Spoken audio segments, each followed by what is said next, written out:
Welcome to Share Talk, the only podcast where investors come first. BigDish is a technology company that helps restaurants fill spare capacity. It does this by matching them with potential diners during quieter periods. To find out how it does this, we're joined by the Chief Executive, Sanj Naha. Now, Sanj, great idea, but how does it work? So, hi. It works in a quite simple way. So we have an app on a mobile.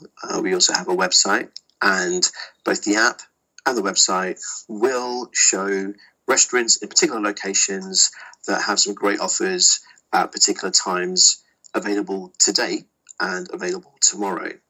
And that's quite significant, the 48-hour period, because that's exactly what restaurants like to be able to promote.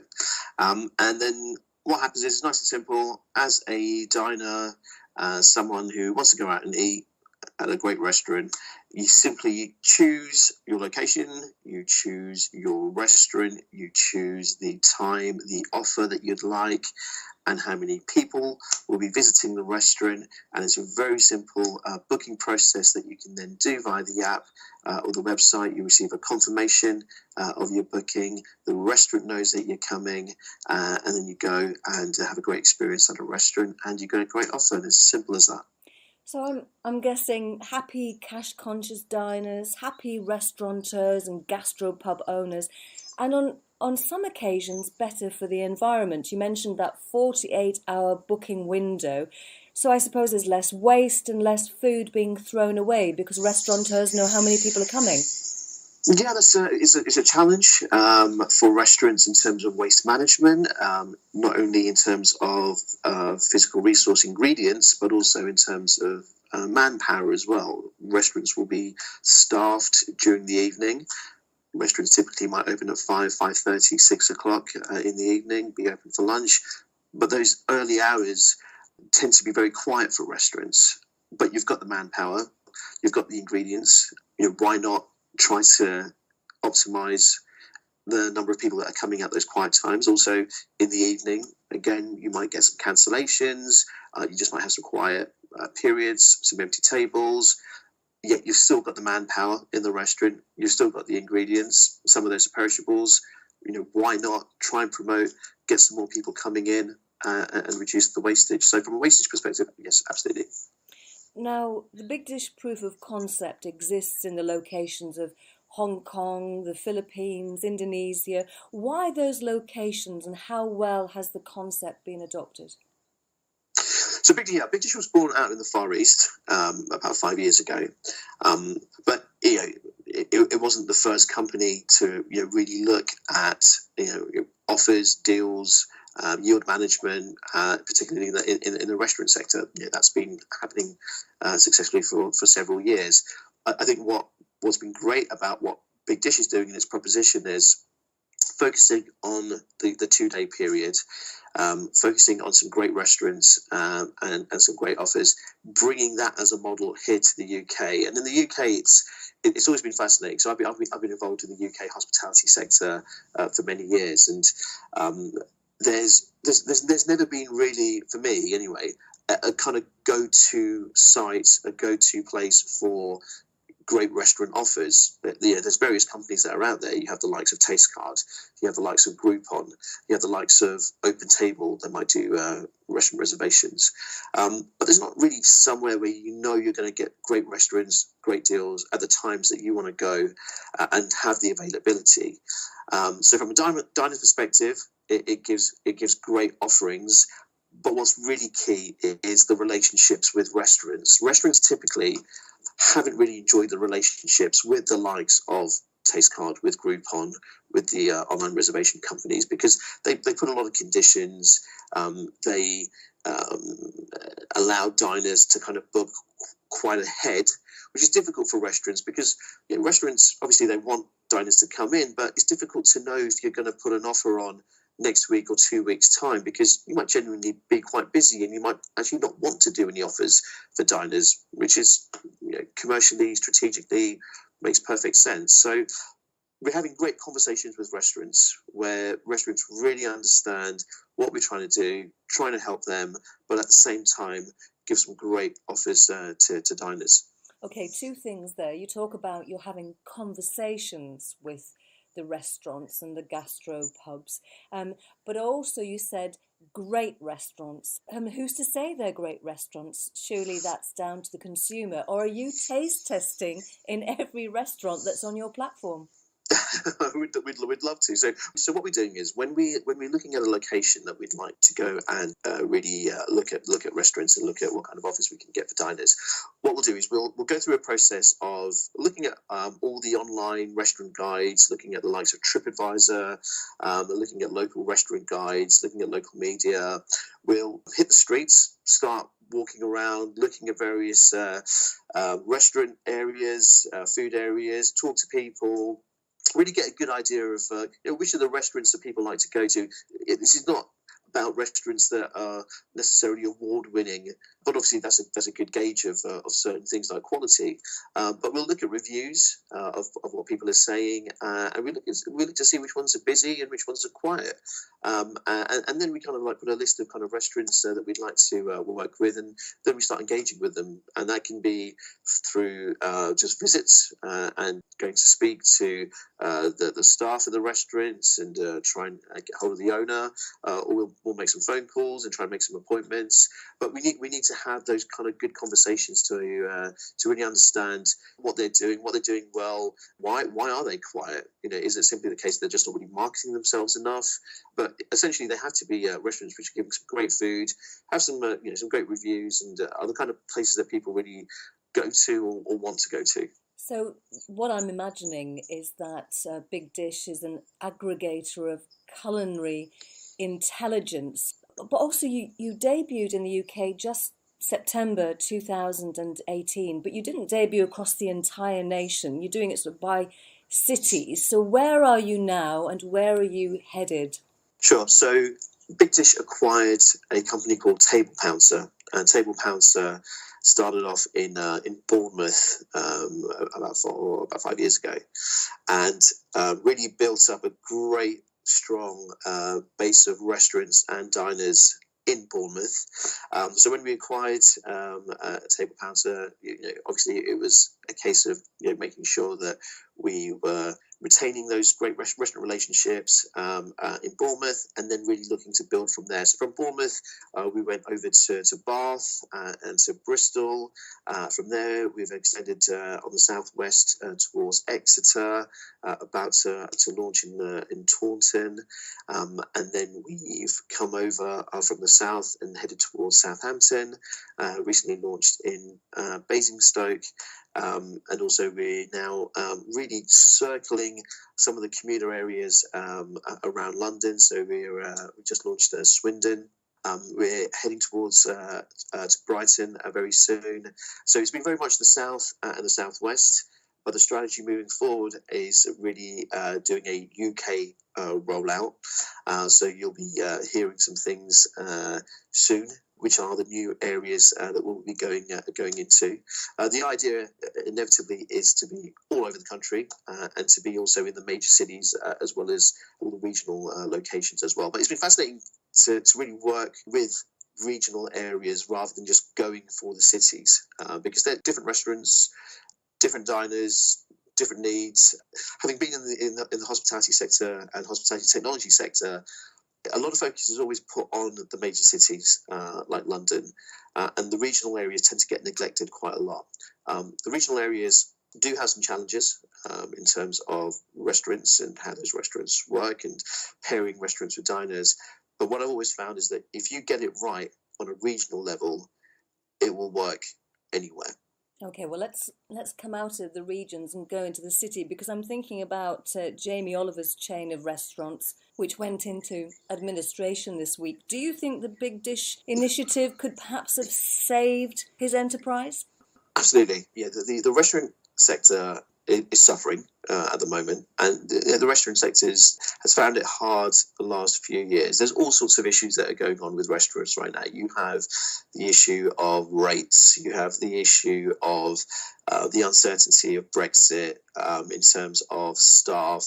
A lot of restaurants have a European workforce, and there's a lot of uncertainty, and recruitment's a massive issue, costs are a massive issue. From a diner's perspective, a diner, to be honest, doesn't really care about all that, but the restaurant has to manage that. A restaurant also, for the last couple of years in particular, has been battling against the online delivery rise of Uber Eats, Deliveroo, Just Eat. Great for a restaurant in terms of additional revenue streams. The downside is that restaurants will typically have to pay 35-40% commission on an online order, which is a massive hit. The downside to that also is that if you don't have a diner coming into the restaurant, you miss out on the restaurant being able to upsell drinks and dessert. So restaurants are desperate to get diners back into restaurants. That's another part of the conversations that we're having with restaurants and the reaction that we're getting from them, which is they see us very much as almost saviours in the industry of really trying to encourage diners to come back into restaurants. Now, with a group like Jamie Oliver's, there's the additional element that they've had. And I can remember being at an event where the MD of Jamie Oliver's was talking quite candidly about the mistakes that they'd made. And I think it's reflective of some restaurant groups, some independent restaurants as well, that really they've become complacent over time, and they haven't really adapted to what diners are looking for. An example might be that you could have walked into a Jamie Oliver's restaurant and really not known the difference between a Jamie Oliver's restaurant and a Ask or a Zizi or another chain Italian cuisine themed restaurant, because there's just nothing differentiating them in terms of decor, in terms of the food, in terms of the service experience. And I think that's what really let down Jamie Oliver's restaurants in particular. But we're finding if you look at what diners' expectations are now, diners are now much more savvy in terms of what they're looking for from a dining experience. They're almost food critics now because of what they've seen on TV, because of social media, because they have the ability to review their experiences. So they critique the service, the ambience, the food so much more. Also, because they're cooking a lot more at home, again, because of what they've been seeing on TV, they have higher expectations of food quality.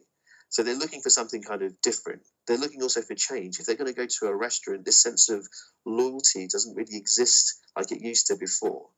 People are much more promiscuous in their dining habits. They will go to various restaurants, and they're looking for different experiences. So restaurants have to update their menus and change and be more seasonal in what they're offering for diners. Okay, so you get what the consumer wants. The restaurateurs are calling you a saviour of the industry, but you're not philanthropists. I mean, how do you make money from this? Absolutely. So obviously there has to be a commercial model, but we're keeping it really simple and I think really fair. So basically what we're saying to restaurants is, come and work with us, give us some offers. There's two offers that we're really focusing on, a 25% offer and a 50% offer.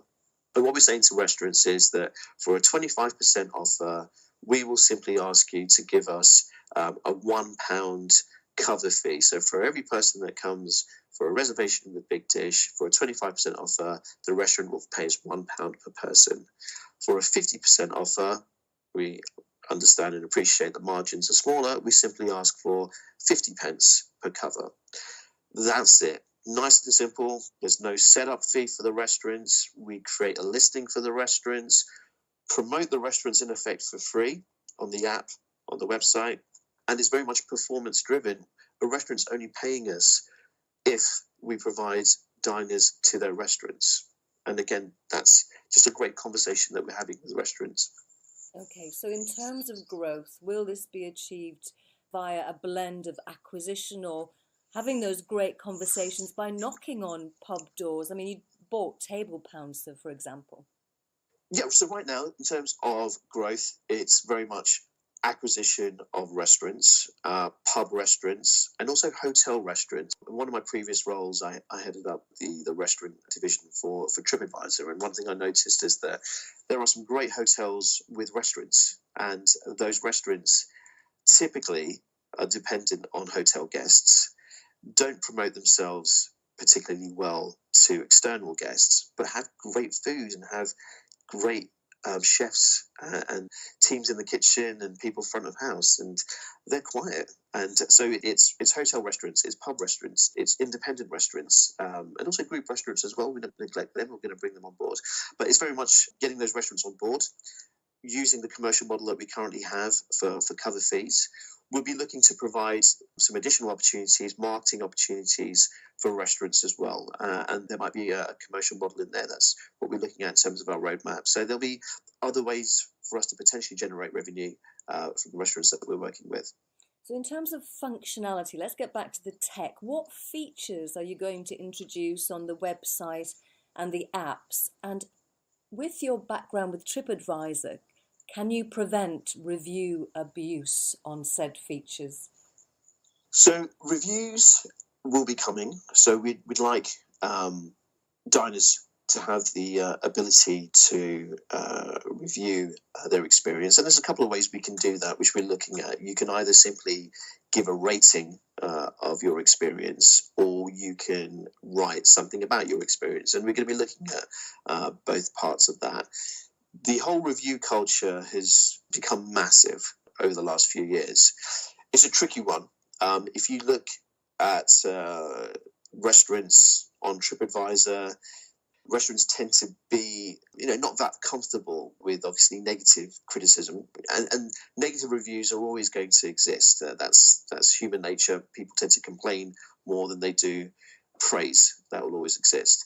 What I always advise restaurants is you have to take sometimes the emotion out of how you're managing reviews and how you're replying to reviews, because there will be some reviews where clearly someone is ranting and raving, but there will be reviews where genuinely there's been a failure from the restaurant's part, and then you have to put your hands up sometimes and explain and give reassurance, because the next person that's reading that review wants the reassurance that when they come to the restaurant, they're going to have a great time. So we have to manage that process. I quite like what Uber does as well, because Uber, if you ever use Uber, have flipped the review element slightly, because it allows not only the consumer to review the Uber driver, but it also allows the Uber driver to rank or give a rating to the passenger as well. So passengers have an Uber rating. I'm personally obsessed with that. I'm always trying to make sure I'm having a great conversation with my Uber driver whenever I'm using it, to ensure that he gives me a great review and rating. So that's something that we might look at as well. There might be an opportunity for restaurants to be able to review diners as well. Reviews is definitely an element which will be coming onto BigDish. You're probably buttering up your Uber driver to take your dog as well.